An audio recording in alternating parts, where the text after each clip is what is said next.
Hi guys, and greetings from beautiful Mallorca. Last day on our honeymoon trip. As you can hear, actually on the last few days I caught a little bit of a bug, it seems, so got a little bit of a cold. I guess all the wedding stress finally came out. But yeah, little Nutella also first time traveling with us, so she's also a little bit tired, I can see. But we had an epic trip, epic wedding, and really enjoyed it. And honestly, if you haven't been to Mallorca, I was actually planning to do a whole vlog walking around everywhere, but as I said, I just wanted to enjoy the journey, and obviously now a little bit feeling sick, but I didn't want to miss to make another video for you guys, as I've been obviously off a little bit for the last 2 weeks, but yeah, I guess you can understand that. And yeah, here I am, and today I wanted to talk less about finance actually, and more about the power of connections, because I really realized in this trip when we had our wedding the importance of friends and family, but really more specifically in general, deep connections, because we live in such a cold world, digital world, right, where technically anyone is just a DM away. I mean, you can reach out to anyone. You might tweet at Elon Musk on Twitter and get a reply from arguably one of the wealthiest men in the world. So that wouldn't have been possible many years ago. The technology's opened a lot of opportunities, and that's great.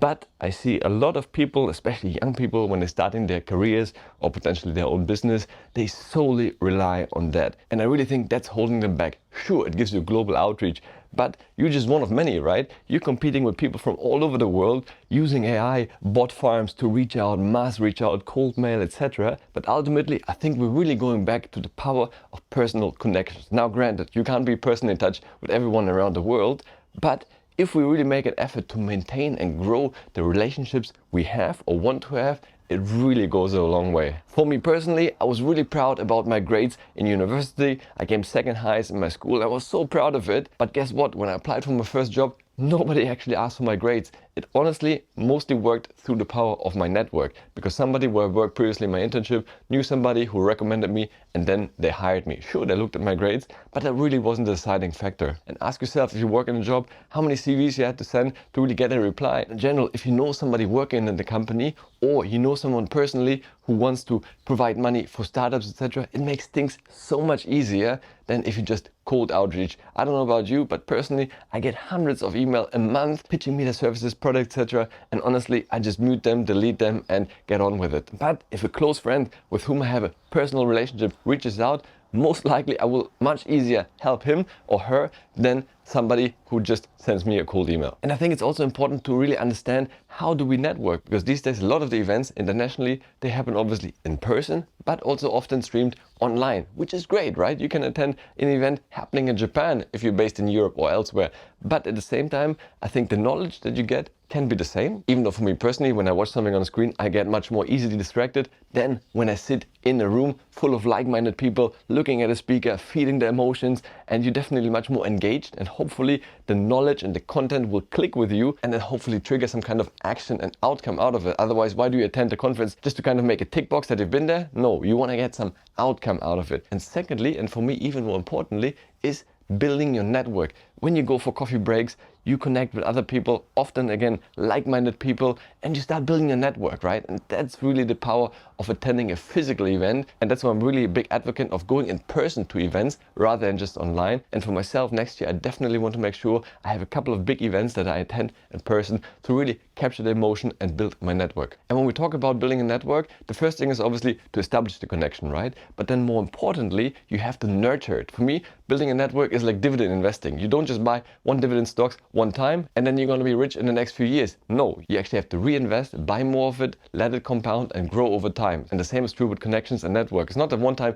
you had a great evening out, had a couple of beers, and now you're besties for life. No, guess what? Other person's also busy. They have other people who also want something from them. So you need to regularly check in. And honestly, it's tough. I mean, I feel the same for myself. Now when I saw everybody at my wedding, all my closest friends and friends from my wife, obviously, it was so amazing. And I realized, wow, with some of them, I really haven't checked in for a long time. So I really want to be doing a better job in that to maintain and nurture those relationships, because otherwise, they just disappear.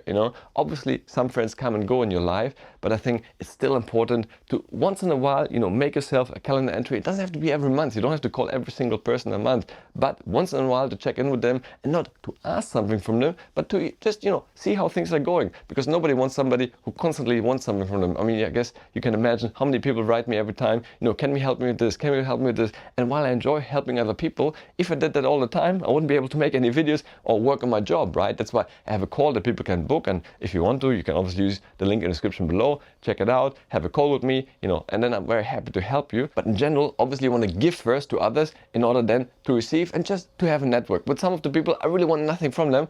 I just want to be associated with them, have them know me and be able to be around them, be invited to events with them. And for me personally, that really gives a lot. So for myself, whatever I can do to help them, it's a joy, because I know this way I can be part of their inner circle, and that's really powerful. And obviously we all have the power of LinkedIn, which I think is really an amazing tool. I love the positivity on the platform. You go on Twitter and Facebook and so many other apps, a lot of negativity obviously out there when you put a comment and so on LinkedIn, because everybody is there on the professional side, directly linked with their own company or their employer. You hardly find anyone really giving negative comments under a post. So for me, it's really nice. You don't have to worry about some trolls, etc., putting some mean comments, etc. So it's a really great platform to put your content out there. I should probably do a better job on it, but I'll do it once in a while. And this way you can definitely maintain visibility. Once again, it goes back to nurturing. Just because you like someone's post doesn't mean you nurture a relationship, because guess what? Hundreds and thousands of other people might just do the same. Interestingly enough, for the longest time, I had my birthday on LinkedIn,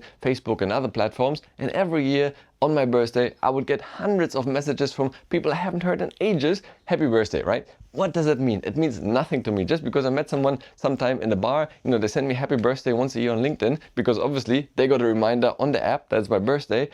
Yes, it's nice in a second, but then I need to reply right back. It takes me time, and I actually know that that person is not really serious about me. And I did the experiment 2 years ago. I removed my birthday from all social media platforms, and guess what? I ended up with only a handful of people actually messaging me, or ideally even calling me, which these days is really rare. People actually forget that the phone has a calling feature. So when they do call you, it's really amazing and means so much more for me than getting a birthday message from a random guy I haven't heard about in years. So as your doctor probably told you, vitamin C is very important, not just for your body, but also vitamin C to build your network. This is vitamin connection, I would call it, vitamin C. So in this trip, I really realized that I'm doing a good job. But when I look at my wife, actually, I can see she's doing a way better job of maintaining and growing consciously her network. So personally, I really made a mission for myself going forward to do a much better job in that, because I generally think you're the average of the 5 people you spend the most time with. So you really want to build a strong, powerful, inspiring network of like-minded people around you that lift you up and inspire you. All right, guys, it's 35 degrees outside. You can see my doggy is breathing quite heavily. I'm actually also really sweating. So yeah, as I said, next week I'll be back to Lithuania, and then I will make a review on Revolut Ultra, which I signed up to,